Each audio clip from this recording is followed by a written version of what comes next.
Nous allons maintenant nous intéresser aux propriétés de la convexité. On considère une fonction f qui est convexe sur i.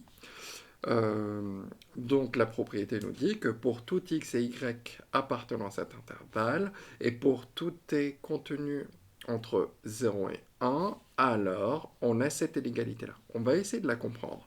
Si je considère A le point d'abscisse x et B le point d'abscisse y, je sais que la courbe est en dessous, située en dessous de la corde, puisqu'elle est convexe.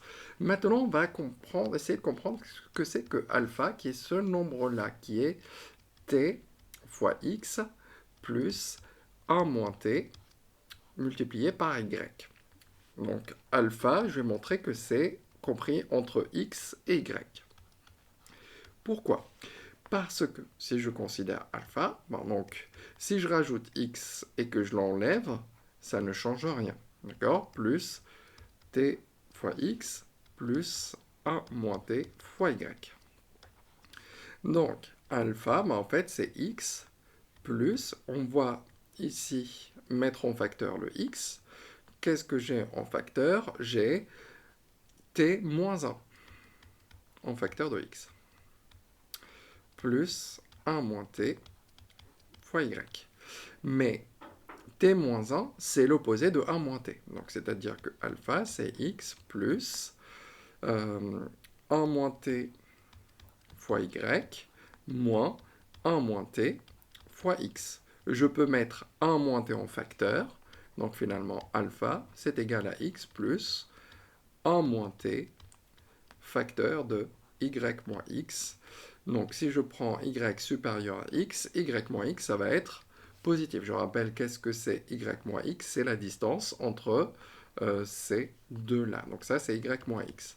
Si je rajoute à x une partie qui est comprise entre 0 et 1, donc si t est compris entre 0 et 1, 1 moins t va être compris entre 0 et 1. Finalement, je vais obtenir un nombre qui est compris entre x et y.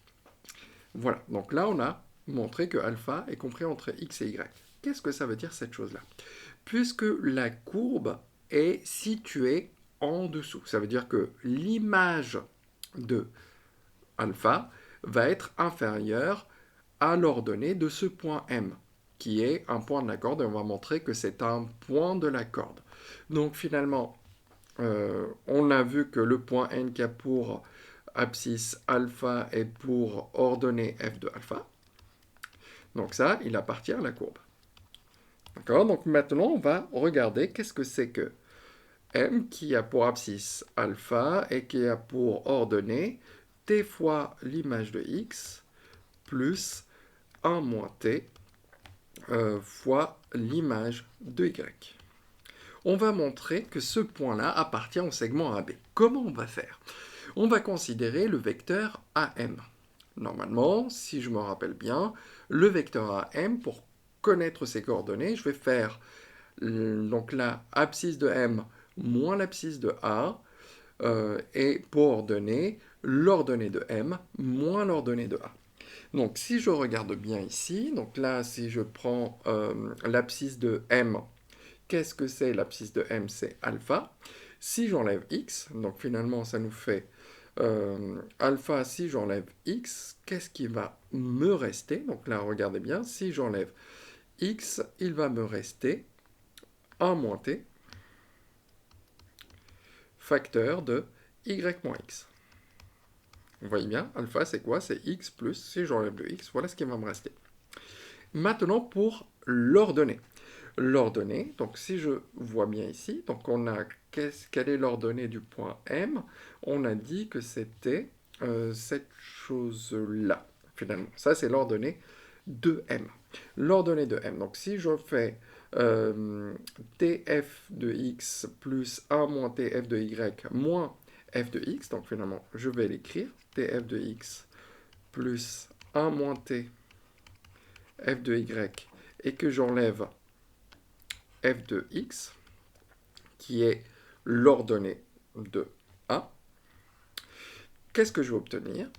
Je vais obtenir, donc là en haut, on a la même chose, 1 moins t y moins x. On regarde tf de x moins f de x, ça nous fait, si je mets f de x en facteur, ça nous fait t moins 1, facteur de f de x. Mais t moins 1, c'est l'opposé, donc là, de 1 moins t. Donc ça nous fait 1 moins t, facteur de quoi de f de y moins f de x. Finalement, AM, qu'est-ce que c'est? C'est 1 moins t. Vous voyez bien, je peux le mettre en facteur, hein, puisqu'il est multiplié par les deux. J'ai y moins x, f de y, moins f de x. Or, c'est quoi ces coordonnées? Ces coordonnées-là, ce sont les coordonnées du vecteur AB. AB, c'est quoi? C'est y moins x, puisque je prends abscisse moins abscisse. Ordonnée, donc là, c'est l'image de y, f de y, moins f de x. On voit bien que AM, c'est 1 moins t fois AB, avec 1 moins t qui va être compris entre 0 et 1. On voit bien qu'on a deux vecteurs collinéaires, et la distance AM va être inférieure à la distance AB. Donc finalement, le point M appartient à ce segment. Puisque il appartient à la corde, l'ordonnée de M, finalement, va être supérieure, puisqu'elle va se retrouver au-dessus, elle va être supérieure à l'ordonnée de N. D'où le résultat. On a quoi? L'ordonnée de M, qu'est-ce que c'est? C'est cette chose-là. L'ordonnée de N, c'est cette chose-là. C'est le membre de gauche. Et finalement, on a prouvé notre inégalité.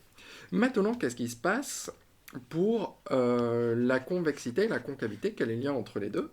J'ai effacé un peu trop. Donc là, je regarde bien.